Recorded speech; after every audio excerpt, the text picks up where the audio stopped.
heartbeat, comforting, endless. On a crisp autumn afternoon, she boarded the 4:15 train heading north, carrying only a book and a scarf her grandmother had knitted years ago. She found her seat by the window, ready to lose herself in the blur of golden leaves rushing past. But someone was already sitting there. "Sorry, I think this is my seat," Evelyn said politely. The young man looked up, startled. He had kind eyes, the sort that made apologies seem unnecessary. "Oh, my mistake," he said, standing quickly. His voice carried a warmth that didn't quite match the cold day. They ended up laughing over the mix-up, and when the conductor suggested they sit together until the next stop, neither protested. His name was Daniel. He was an architecture student returning home after months of study abroad. She told him about her love for literature, how she was working in a quiet bookstore downtown. Their words tumbled easily into the space between them, as though they had been waiting years for this conversation.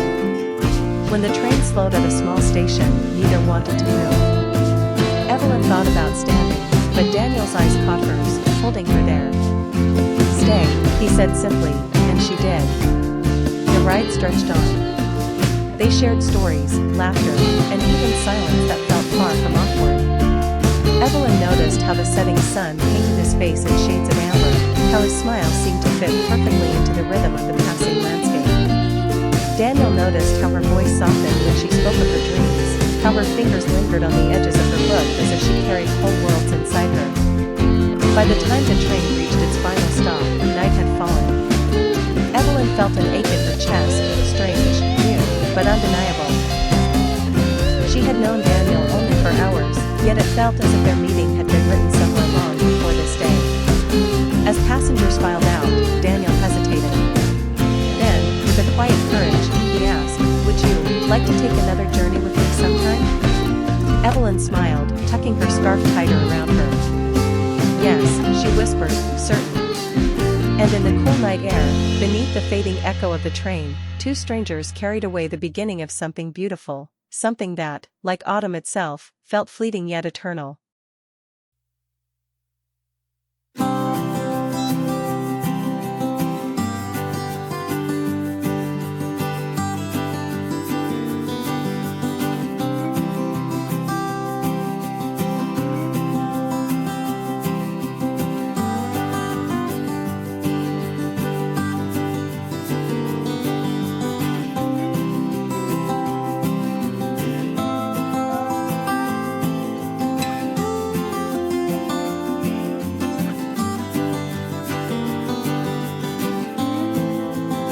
The train station promise. Evelyn stood on the old wooden platform, her hands clutching the strap of her bag. The evening train screeched into the station, filling the air with smoke and echoes. She had been here 1,000 times, but today felt different. Today was goodbye. Daniel ran toward her, his jacket unbuttoned, his breath short. "I made it," he said, smiling through exhaustion. She tried to smile back, but her chest ached. "Your ship leaves tomorrow." He nodded. He had enlisted months ago, and the war was pulling him far away. The thought of endless seas and dangerous battles terrified her more than she could admit. "I'll write to you every week," Daniel said, his hand brushing hers. "And when I come back, we'll go to that little cottage by the lake. The one you've always dreamed of." Her eyes burned.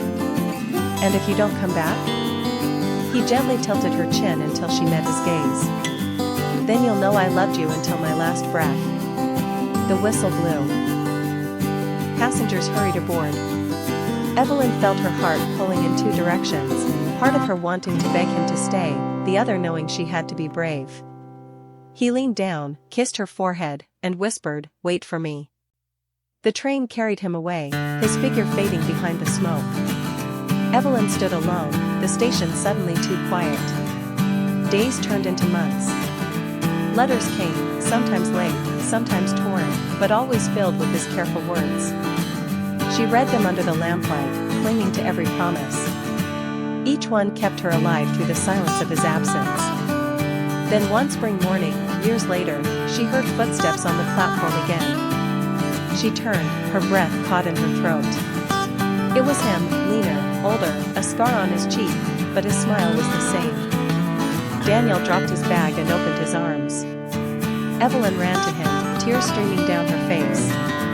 "I told you," he whispered, holding her as if he would never let go. "I came back for you." And just like that, the train station that had once been a place of parting became the place of their new beginning.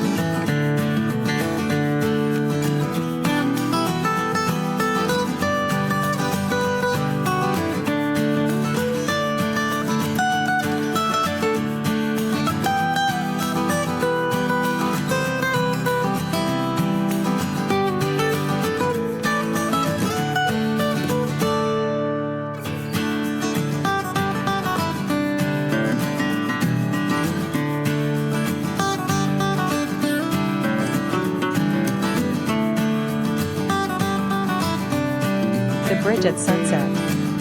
Evelyn walked across the old stone bridge every evening after work. The town was small, quiet, and the river below carried secrets of forgotten days. She liked the stillness, but she also felt a loneliness that lingered like the chill in the air.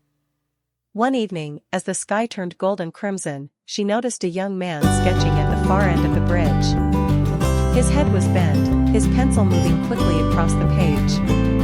Curious, Evelyn slowed her steps. The man looked up, startled but smiling.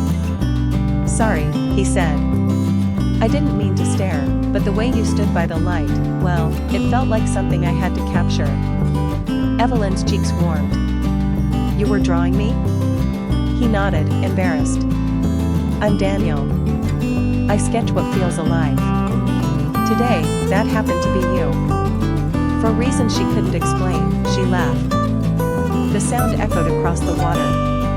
That night, instead of walking home alone, she stayed, talking with him as the sky faded into twilight. Days turned into weeks, and soon their meetings became routine.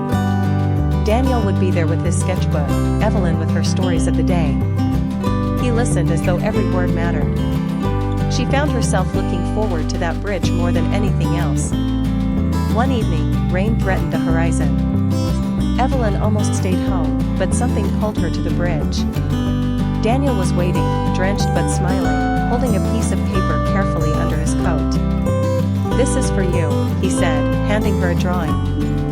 It was of the two of them on the bridge, sunset behind them, captured in strokes both delicate and bold. Evelyn stared at it, her heart swelling. "You've drawn us together." "Because," Daniel whispered, stepping closer, "that's how I see my future." The rain began to fall, soft at first, then heavy. Evelyn didn't care. She reached for his hand, and as they stood on the bridge with the storm around them, she knew she had found what she had been missing all along. Not just someone to walk home with, but someone to walk through life with.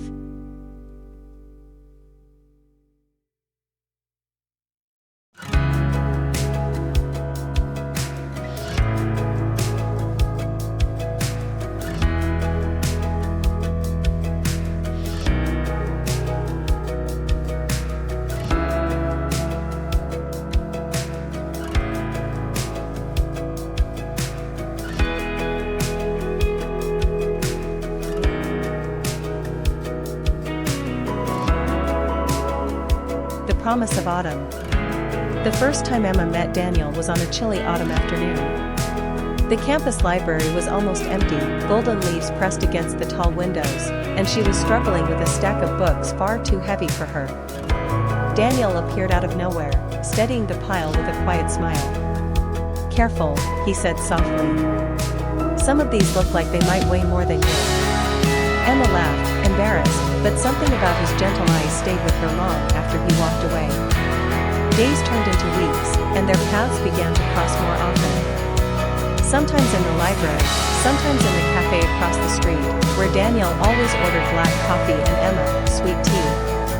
They started talking, first about books, then about dreams, fears, and the little details of their days. Daniel was studying architecture, Emma was writing her first novel. He loved building things that lasted, she loved creating worlds with words. Together, they filled every conversation with warmth, as though the world outside paused whenever they spoke. One evening, under the golden light of the campus lanterns, Daniel stopped walking. He looked at her with a seriousness that made her heart race. "Emma," he said, "I don't know what the future holds, but I know I want you in mine. Will you promise me that no matter where life takes us, we'll always find our way back to each other?" Her breath caught. She nodded. "I promise." Years passed. Life pulled them in different directions: jobs, cities, responsibilities.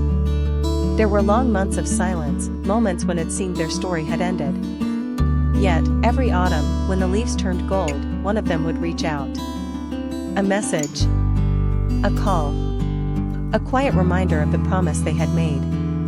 10 years later, Emma stood at the same cafe where everything began. She was nervous, fingers tracing the rim of her cup. The door opened, and Daniel walked in. He looked older, more tired, but when his eyes found hers, the smile was exactly the same.